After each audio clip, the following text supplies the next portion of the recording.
everybody, Cone Dodger here. Welcome back to Automation. Today we're going to do something a little special because we are still in the public beta of the new build and it has not been released, so things can be a little buggy yet and not everything has been ironed out or is included, so I don't want to dive into a full-on Let's Play, so I'm going to do something, as I said, a little special today. This is going to be the Top Gear special because we have the airport test track that looks suspiciously like the Top Gear test track. I have pulled up a list of the Top Gear test track power lap times. I'm only going to count the qualifying vehicles, which means if I can remember correctly, it has to pass over your foot, yeah, basically it just has to be roadworthy. It can't be a race car. So my goal is to build some kind of exotic, really fast car, because I haven't really done that. If you look back in the past year of videos I've been doing on Automation, which by the way, we did just past a year since I started doing vids in this game, which is crazy. I've never really just gone all out on a car and seen how fast it could go. So that is what we're gonna do. I've got the list up. I'd like to get somewhere near the top. Obviously we don't really have exotic car bodies or anything like that, and most of it's, you know, pretty normal road car kind of stuff, but that doesn't mean we can't try to beat, say, a Nissan GTR or something crazy like the Bugatti Veyron, and who knows how accurate and how similar the test track in this game is to the real Top Gear test track. So this is all just for fun. I had this idea a couple nights ago and I said, yeah, I want to do it, and here we are. So I'm gonna just breeze through building a body real quick because that is completely not important, and I'm going to try and be a little bit crazy with this as well, because I tend to build pretty boring, uninteresting, boring cars. So here we go.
Okay, well, I think I've adequately made something bizarre and angry and aggressive looking. We got some nice wing action going there. We got some lips on the roof, on the front, so we should be able to get some aero. Big, huge fenders. We can get some big, huge tires in there, and plenty of cooling. That's for sure. Plenty of cooling. I think, yeah, 654.6 kilowatts worth of cooling. That should do. Alrighty, so call this the Top Gear test. Save. Okay, now it's time. Whoops. Go back, please. Thank you. Now it's time to figure out how to make this thing go really fast, and that means to make a new model. we're going to make it all-wheel drive. Alrighty, now it is time to make an engine for this car, and to do that I'm going to go with a restriction of 5 on quality and only parts you would find in a street car.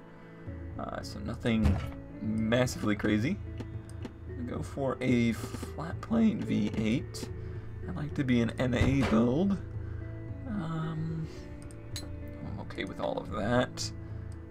Let's take that stroke down a little. And bring the bore up. Top end, dual overhead cam. Let's go with a 5-valve setup, just because I love the way it looks, and there's just craziness going on. We'll put the compression way up into the high, but not the extreme. Same with the cam. So a 70, and put some valve covers on there. Shiny. So NA fuel system injection. Let's go direct injection on a twin setup. The performance intake. And we don't have to put too much fuel into it. So yeah, 12.7 is fine. We'll go way up on the ignition timing. Pretty high on RPM limit. We'll do not race tubular, but long tube headers. Dual exhaust. 2.5 should be. Well, let's go to 3 just in case. I don't know how much power this thing's gonna make. We'll do reverse flow and then none, and we'll do the bypass valves as well. And quality up to 5 on all of this. Okay. And I think that's everything. Alright, let's test it. And let's see. I would like it to be in the 500 to 600 horsepower range. And we gotta watch our cooling as well. Oh, I like how high that chart went.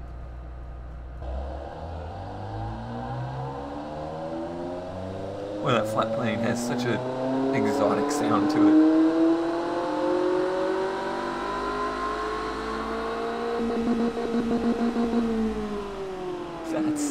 That's an awesome curve. Just the way the power curve is so smooth, the torque curve is awesome, nice and flat, very pricey. We actually have a lot of fuel octane left, so I'm going to put some even higher compression numbers into it and max out our timing. Is there anything else I can really do? No. So quick test that. That gained us a little bit of power. And that is now nearing our fuel octane limit. So cool. That sounds good. I can deal with 700 horsepower. That should get us pretty far up in that chart. So let's go back and select it. Choose it. Manual gearbox. I'm going to use a double clutch setup with 6 gears. The spacing. Let's space it out so it's got a little bit more to the top end. And our top speed of 223 estimated. It could be higher, it could be lower, but I'm gonna make this a pretty high downforce car, so we might not need all of that. Wheels. I'm gonna use semi-slicks because those are not gonna be found on a street car. So sports compound road. How wide can we make them? 275s. And I can make them wider in the back, but I don't know that I really want to. So I'm going to keep those down to a 295, even though they're a little tucked into the wheel there. How about a 305? Okay. And we'll give it as much chunkiness on the tire as possible. Oh, and some 18s. So we got 35s front, or yeah, 35s in the front, 30s in the rear. That's okay. I can handle that. Still no rim offset. So brakes. Lots of braking. 4 pistons up front with just the biggest discs that will fit. And we'll say 2 pistons in the back. And as big as it will fit. Well, maybe not that big. That looks realistic. Same thing here. We'll go 5 on all of these. We got quality sliders all over the place. Aerodynamics. We're going to go for a downforce setup on the cladding. No active aero. we need 653 kilowatts of cooling. We have 654 kilowatts of cooling, so hit that pretty much right on the head. It doesn't leave me much room for brake airflow, but just give me one click. So we might run into some brake fading. I want lots of aero inclination and lots of downforce, but not too much. I don't want to kill all of its top speed. Interior, this will be a two-seater with a super light style interior, but with quite a bit of sound insulation. So, entertainment, we don't need any of that. Power steering, ABS, and we'll say launch control. And safety, we don't want people killing themselves, and you wouldn't typically see that in most of the cars.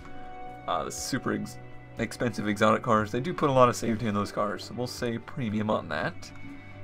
We'll go 5 on all of these. I just won't play too much of a role into our test, but why not?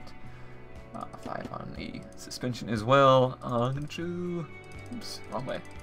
Quite a bit of camber. Pretty crazy amount, but not completely unbelievable. Pretty stiff springs and dampers as well. And we'll have a pretty big bar up front because we have a rather large engine in this thing. Very low ride height. It's not represented, so we don't know that it can clear your foot or not, but we'll say it can, because we can. Looks like I went too high there. Alright, so testing time. Now, we got our data here, which shows us that the car weighs 2932. That's impressive. I thought it'd be more than that for as big of a car as it is. 5545, so that's not great. That could hurt our testing. Top speed 181, so that's about what I expected for as much aero downforce as we put on it. Quarter mile at a 10.1 and 138. That's really good. All-wheel drive helping us out there. Cornering G 123. That's okay. I was hoping for a little bit more. Economy 16 miles per gallon. Nice. Now for the part we've all been waiting for. It is time for our tame racing driver to take the wheel. Some say he curses enough to make Killrob feel uncomfortable. And then if he was in charge of automation, it would be Pop-Up Headlight Simulator. All we know is it's definitely not the Stig, because I don't want to get sued. So off to the airfield track we go, and let us start. Alrighty, off the line. Good start with all-wheel drive. Already up to nearing 200 kilometers an hour. Yeah, about 200 before we get down into Winkle. Flat left-hander, real long apex. Only a quick little burst of throttle in between there and Detroit, which we go all the way down to low 80. Let's see if we can get back up to 200 here down the straight. With ease, but then really hard braking. This is where some of that brake fade may come into play. About the biggest test of handling right here, but pretty much full throttle all the way out of the turn. Back down the gear, but pretty smooth through the drive-through. Flat through DevNet, that's a good sign. Alright, now through green light. Everything looks good. Across the line with, let's see, live data, telemetry, track stats. A 1 minute 18.79. Where does that put us? Looking at the chart over here, that put us in between the Pagani Zonda F and the Maserati MC12. I think that's good territory to be in. Looks like we were ahead of Well, we were just behind the Bugatti Veyron and ahead of the Enzo Ferrari and Porsche 997 GT2, which I think would be probably the closest competing vehicle. Probably that and the Nissan GTR, which had a 119.7. So pretty far up the chart as far as, I would say, not sedan body, but coupe bodied supercars rather than exotic bodied supercars. And overall, I am very pleased with that result, and I think I got pretty much where I wanted to be first try. I don't need to try again. I didn't even need to go back and put a wing on it like the what was that? The Koenigsegg CCX, that they had to go back and put a wing on it because it was too crazy.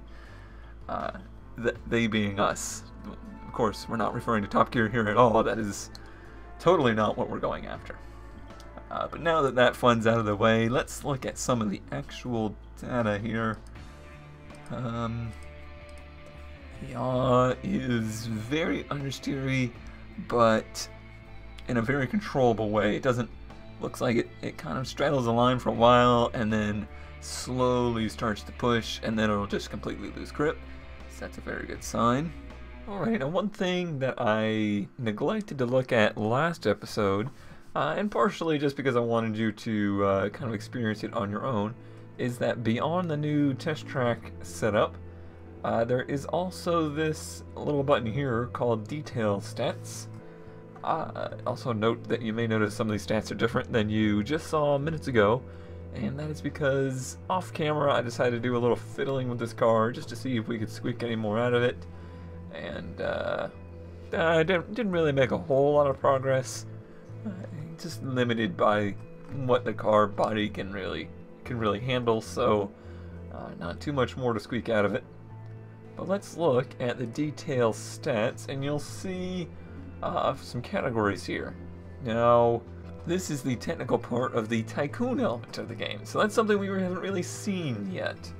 And I know this was kind of meant to be a little bit more of a fun episode than a real technical episode, but I really do want to show you this and give you some kind of idea as to how the game will work in the future. So these are the categories we have: tameness, sportiness, comfort, prestige, and safety.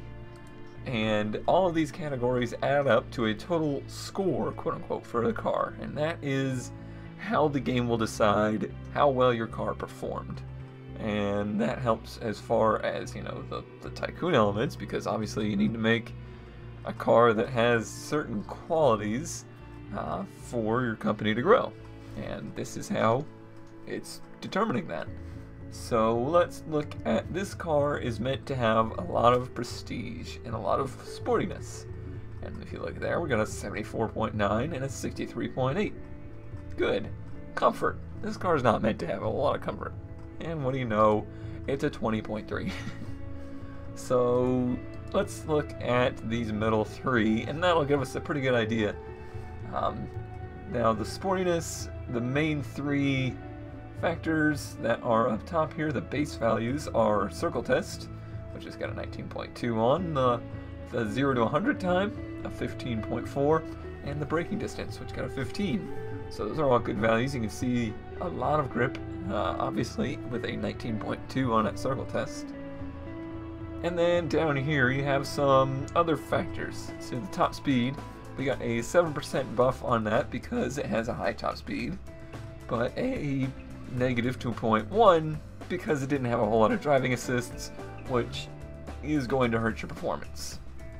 Now the engine obviously makes a lot of power and has a pretty low weight number, so 17.7% on that.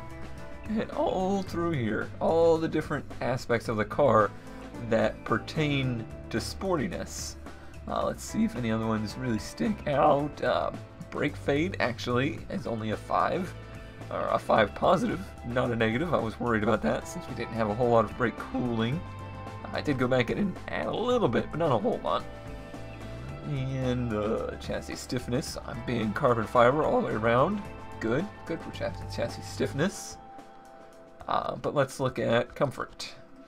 The comfort base, 12.4. Eek. Interior, because we chose the stripped down version, only gave us an 8. Suspension also gave us an 8 because it's very stiff. Sound insulation, I didn't use a whole lot of it, therefore we got a little bit of a percentage knocked off of there. But comfort also applies to other things. The stiffness of the chassis is important. How good the brakes work are important.